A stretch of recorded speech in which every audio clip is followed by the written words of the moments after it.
निगरां वज़ीर-ए-आज़म अनवारुल हक काकड़ ने PTI पर पाबंदी की तरदीद कर दी।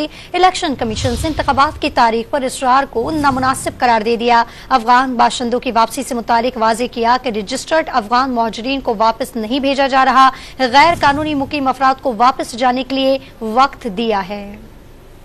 निगरां वज़ीर आज़म अनवारुल हक काकड़ ने लाहौर में प्रेस कॉन्फ्रेंस में आगाह किया कि IMF का वफ्द 2 नवंबर को आ रहा है। मुज़ाकरात के लिए अपने टारगेट सेट कर लिए। वज़ीर आज़म ने महंगाई में कमी का भी दावा किया। एक सवाल पर उन्होंने वाज़ेह किया कि जब इलेक्शन कमीशन ने PTI पर पाबंदी नहीं लगाई तो निगरां हुकूमत कैसे ये गैर आईनी काम कर सकती है।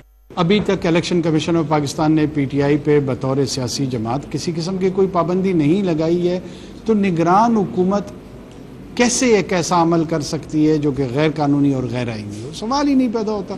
वो लोग जो उनके लॉयलिस्ट के तौर पे हैं वो इस इलेक्शन में हिस्सा लेंगे, और इससे ज्यादा क्या लेवल प्लेइंग फील्ड की बात मैं इंश्योर कराऊं। अनवारुल हक काकड़ ने इलेक्शन कमीशन से इंतखाबात की तारीख पर इसरार को नामुनासिब करार दिया। जितना आप बेचैन है वोट कास्ट करने के लिए, उतना मैं भी हूँ। इस एनवायरनमेंट में हम किसी प्रेस कॉन्फ्रेंस में कहेंगे जी बताएं चीफ इलेक्शन कमिश्नर साहब आप कब करा रहे हैं इलेक्शन, क्यों डेट नहीं दे रहे हैं, मुझे लगता है कि ये एटीट्यूड दुरुस्त नहीं है। गैर कानूनी अफगान बाशिंदों की वापसी से मुतालिक सवाल पर निगरां वज़ीर आज़म ने वाज़ेह किया कि सिर्फ गैर रजिस्टर्ड अफराद को वापस भेजा जा रहा है। जो विदाउट डॉक्यूमेंटेशन यहाँ पर साल से या कारोबार कर रहे हैं या रिहाइश इख्तियार की हुई है, अच्छा या बुरा एक सोशल रोल उनका मौजूद है, लेकिन वो हमारे सिस्टम में उनकी विजिबिलिटी नहीं। निगरां वज़ीर आज़म की प्रेस कॉन्फ्रेंस तवील होने पर मिलिट्री सेक्रेटरी को इन्हें टोकना पड़ गया। हमने जरा वाइंड अप भी करना है बाहर ना, इनका इमरजेंसी की भी ट्रैफिक हमने रोकी है।